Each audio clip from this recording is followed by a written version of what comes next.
So, let's go naman to hubs, bridges, and switches. Okay? Ano nga ba yung evolution ng switches natin? Bakit tayo nagkaroon ng switches in today's world? Saan ba lahat nagsimula?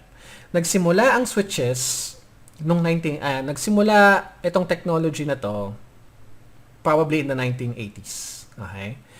Ang tawag sa mga devices para makakonect sa network before, para i-connect yung mga users natin sa network before, ang tawag dyan sa hub. Okay? You might have heard this term for others, yung sa iba, bago lang ito madinig ngayon. Pero binibenta pa rin to. Okay? Binibenta pa rin ng mga hubs. So, ang hub is the earliest form of switches natin. Okay? Ito yung pinaka-lolong-lolo okay, ng switches. So, na-conceive siya noong 1980s para ma-connect yung mga computers natin to the same network. Okay? So, it's using a technology called Carrier Sense Multiple Access Collision Detection. Okay? Ulitin ko ulit. Carrier Sense Multiple Access Collision Detection, or ang tawag dyan is laki natin, CSMA-CD. Okay? Paano ba palitan yung font nito?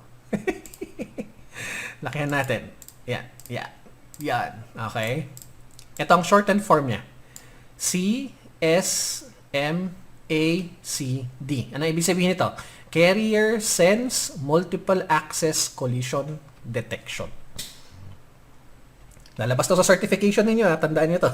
Okay? Carrier Sense Multiple Access Collision Detection. Okay? So, itago ko muna to. I will explain what it does later. Okay?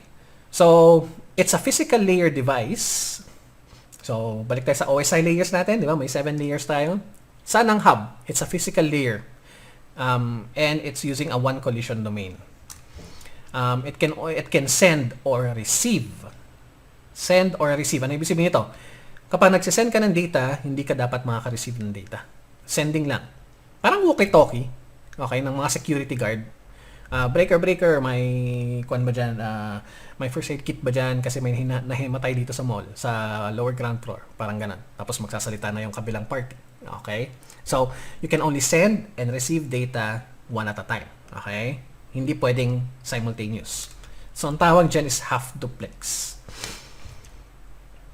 Now, in today's networks, hindi dapat tayo gumagamit ng hubs kasi it can cause slowdowns, it can cause loss of data, and it's a security ramification. Bakit security ramification?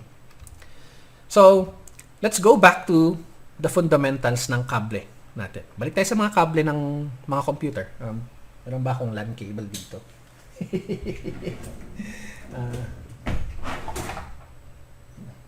Wala. HDMI.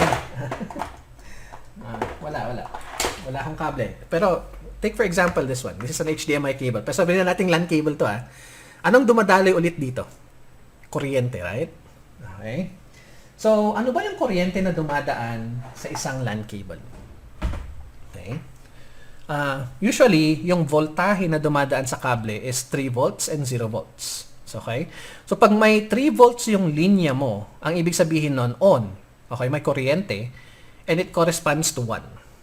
Pag walang kuryente yung kable mo, it corresponds to off or a 0. So, remember, computers can only speak 2 words, a 1 and a 0, on and off. Okay? So, how do we send data? On, off, on, off, on, off, on, off, on, off, on, off, on, off. Ganon yung dumadaan sa kable. 101001001010101. Kung fiber optic yan, may ilaw, walang ilaw. Same principle. Okay? Now, yung computers natin can detect voltages dito sa kable na to. Kaya siya tinawag na carrier sense. Nasa-sense niya yung kuryente ng kable mo. So, pag na-sense niyang may nag-on and off yung kuryente ng kable mo, ibig sabihin may dumadating na data. Okay? Pag magsisend naman siya ng data, syempre siya yung nag-on at pumapatay at nag-off ng kable para makapag-send siya ng data sa pagpupuntahan niya, pag nakakausapin ng computer mo, for example. Now, yung hubs natin, ang tawag is multiple access. Anong ibig sabihin nito?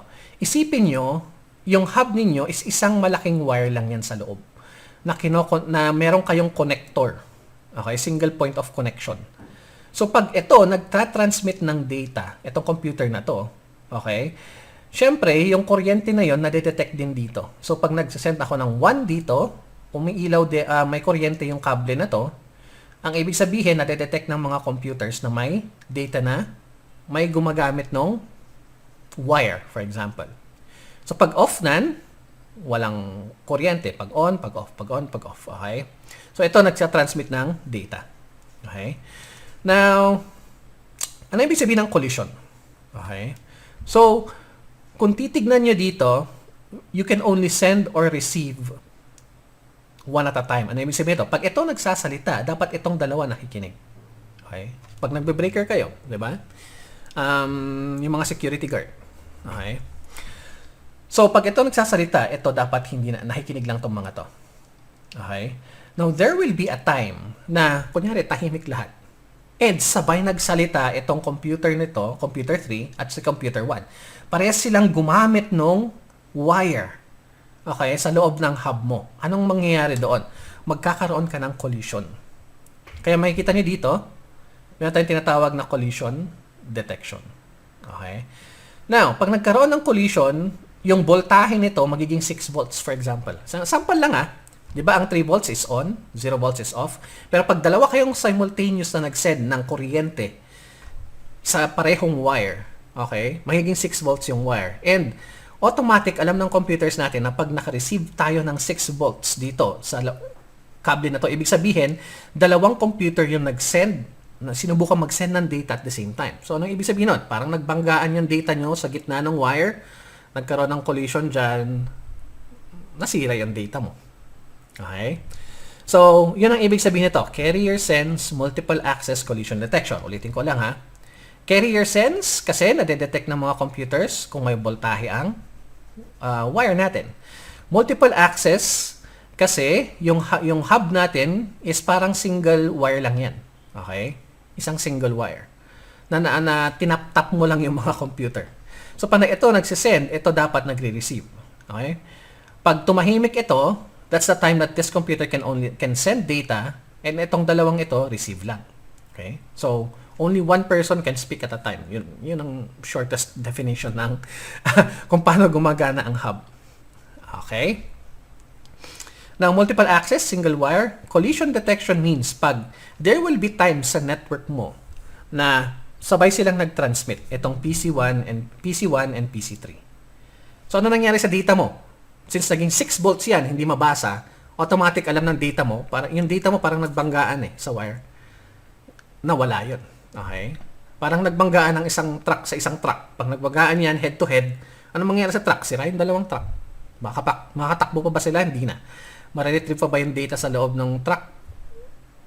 Pwede, pero hindi mo na masasalba yung truck. Okay? Pero pag nagkaroon ka ng collision sa network, automatic yung the data is lost. Okay? So, anong kailangan gawin ng computers natin? Meron tayong tinatawag na algorithm dito. Okay? Pag nagkaroon ng collision, ang mangyayari, tatahimik lahat ng tao. Okay? And magkakaroon tayo ng counter. Okay? Mag-iisip yung mga computers ng random number. Okay?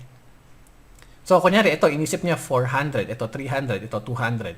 Kung sinong unang makaubos ng counter niya, siya ulit yung pwedeng mag-transmit. Maunang magta-transmit sa wire. Ganon ang tiebreaker pa nagkaroon ng collision. Okay? Simplest form of that algorithm. Nasa dulo ko yung yung algorithm na yun. I forgot. Okay? CSMA CD algorithm. Yan. Tingnan nyo, network engineer na ako, 16 years. May mga instances talaga na may nakakalimutan ako. So, signs of aging. Okay. Ano na yung algorithm na yun? Hanapin natin. So, as a network engineer, your best friend is still Google. Okay. So, hanapin ko lang Okay, yun. The algorithm of CSMA-CD. Ito yung algorithm niya. May official name to eh. Saan na ba yan? Okay. Wala dyan. Anyways. Yan. Life is too short to waste on things that don't matter. My favorite quote. So, balik tayo sa ating Cisco. Okay? CSMA-CD. Okay? So, pag nagkaroon ng collision, meron tayong algorithm na tinatawag. May algorithm na tatakbo dito. Sino dapat ang pwedeng magsalita after ng collision? Okay? So, ang gagawin dyan, itong mga computer natin, mag-iisip ng random number. Okay? Ito, 100, 200, 300, for example. Kung sinong unang makakaubos ng timer na yan. So, magka-countdown yan. 100, 99, 98. Same din dito. 200, 199, 198. Kung sino unang makakaubos ang number niya, siya yung next priority na pwedeng mag-transmit sa hub mo. Okay? So, that is called carrier sense. Nakadetect ng kuryente. Multiple access. They can all talk to each other kasi parang isang wire ang hub. And meron tayong collision detection. Okay? So, anong ibig sabihin nun? Pag nagkaroon ng collision, damay-damay lahat. Ang tawag dito is one collision domain. Lahat itong computers na to are on a single collision domain kasi ginagamit nila is a single wire lang. Okay? Collision domain. Okay? Conceived ito. So, this is, ganito paano gumagana ang hub natin. Okay? It helps computers talk with each other by connecting each other, okay, using a single physical wire itself. Okay? Simplest form na pwede kong ituro sa